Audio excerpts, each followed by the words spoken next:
Un nombre encore trop important de Français ne se retrouvent pas dans la prise en compte de leurs aspirations légitimes et profondes dans les politiques menées jusqu'à ce jour par les différents présidents de la Ve République. En effet, le peuple français se paupérise de plus en plus. La politique africaine de la France est décriée et combattue aussi bien sur les continents européens et africains que dans la diaspora franco-africaine. Les afrodescendants des territoires d'outre-mer, qui subissent depuis toujours un racisme insidieux et institutionnel, ne sont pas en reste, car ils ne voient pas d'amélioration significative de leur qualité de vie, contrairement aux Français hexagonaux. Trop, c'est trop. Les panafricains, les afrodescendants et les Français progressistes, conscients et agissants, se mobilisent désormais autour du vote solidariste qui prend en compte leurs intérêts communs. La présente déclaration de principe traduit clairement ces orientations et aspirations politiques. Nous, citoyens français originaires d'Afrique et des Outre-mer, et les citoyens français progressistes sommes foncièrement attachés au respect fondamental des droits humains, à la coexistence pacifique entre les peuples, à l'état de droit et à la démocratie. Acteurs et actrices de notre destinée commune, nous sommes résolument décidés à influer sur le devenir de la relation Afrique-France de demain pour notre bien à tous. Or, depuis plus d'un demi-siècle, la France, notre pays, par son élite politique dirigeante, trahit constamment les idéaux universels de paix, d'égalité et de justice qu'elle prétend incarner en refusant de s'attaquer aux racines d'un racisme institutionnel subi directement par de nombreux citoyens originaires d'Afrique ou des territoires d'outre-mer. Alors que Charles de Gaulle est réputé être le père de la décolonisation en Afrique francophone, il apparaît aujourd'hui au grand jour, en vérité, que la colonisation s'est savamment muée en coopération, selon le vœu gaulliste. Cette prétendue coopération, dont les accords ont été conçus et rédigés par la France pour son unique et exclusif bénéfice, garantit ainsi à l'Hexagone la prédation des ressources naturelles et stratégiques du sous-sol africain, avec la complicité d'une élite africaine corrompue et incompétente, à la solde du seul maître de l'Élysée. Par la modification constitutionnelle intervenue en 1962, juste 2 ans après les fallacieuses indépendances en Afrique francophone, la Ve République française donne au président de la République une prérogative exclusive et antidémocratique sur la politique africaine de la France, sans obligation de rendre compte à la représentation nationale des décisions prises dans ce domaine. Il faut dire que cette absence totale de contrôle parlementaire de l'action du président de la République sur un aspect important de la diplomatie française en Afrique donne à ce dernier toute latitude pour commanditer l'élimination des dirigeants africains indésirables parce que souverainistes et patriotes. C'est le cas entre autres de M.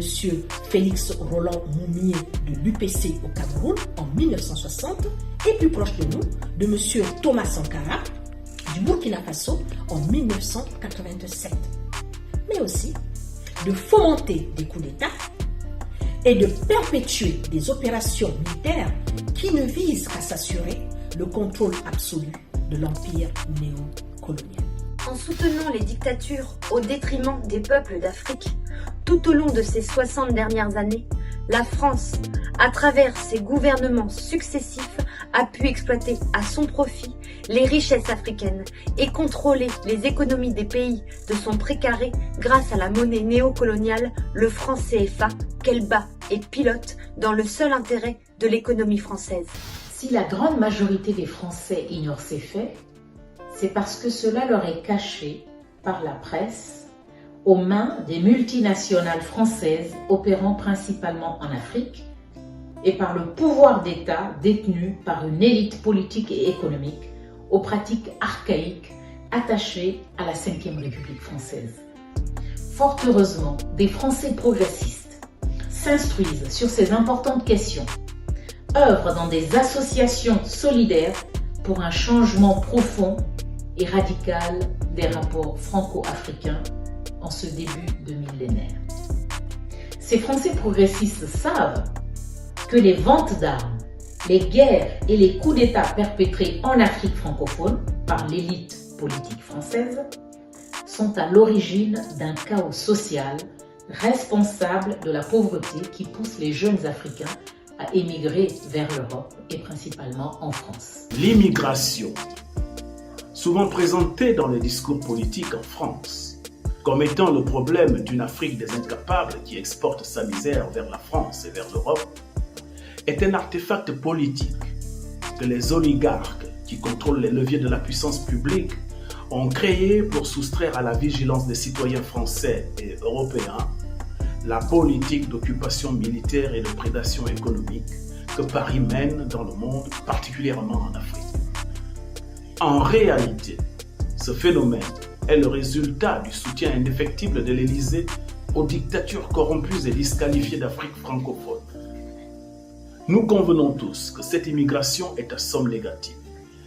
Elle entraîne de véritables drames humains dans de nombreux pays africains et elle a pour effet en France, comme en Europe, la radicalisation des nationalismes qui font la part belle aux suprémacistes et aux xénophobes des partis d'extrême droite.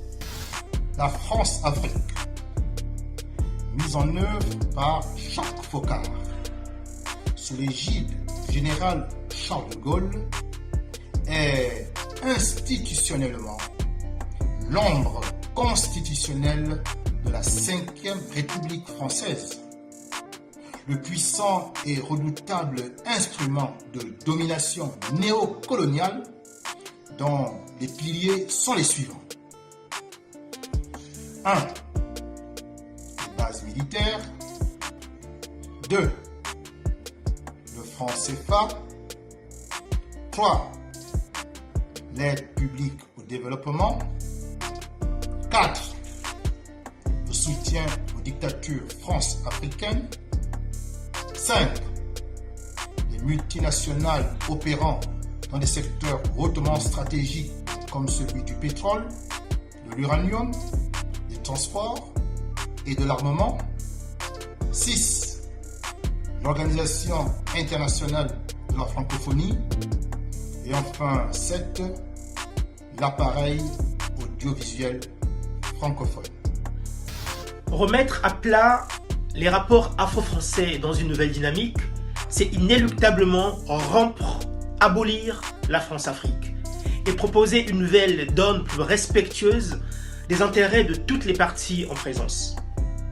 Il nous faut donc réaliser une rupture avec les vieux accords de partenariat et prendre en compte les aspirations des nouvelles générations africaines et françaises. Les courants indépendantistes gagnent de plus en plus du terrain dans les départements et territoires d'outre-mer. Ce besoin d'autodétermination, voire d'indépendance, est une aspiration légitime des peuples afrodescendants que les autorités françaises devraient prendre en considération en ce millénaire débutant. Ce nouveau défi est possible et peut être relevé ensemble, à la condition que toutes les parties s'y engagent avec clairvoyance et détermination.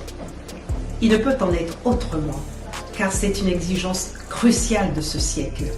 Il appartient à chaque Française, à chaque Français, de prendre conscience des enjeux, de se mobiliser, de remplir sa mission et de ne point la trahir. L'élection présidentielle française est une opportunité idéale pour qu'un débat sur les enjeux de géopolitique ait lieu. Dans un élan fort, collectif, les Français d'origine africaine, d'origine d'outre-mer, les Français progressistes ont décidé de s'inviter sans tabou au débat présidentiel sur les questions subventionnées. Trop souvent, depuis 1965, leur vote d'abord insignifiant puis émietté ne leur a pas permis de peser sur les précédentes élections présidentielles françaises.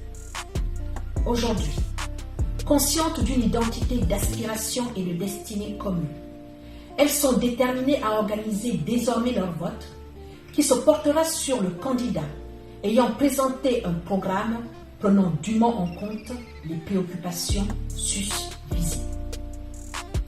Pour mériter notre vote, le prochain candidat à la présidence française devra clairement s'engager à mettre fin à l'odieux système de prédation qu'est la France-Afrique et garder à l'esprit que les peuples spoliés seront portés tôt ou tard à exiger indépendance et réparation.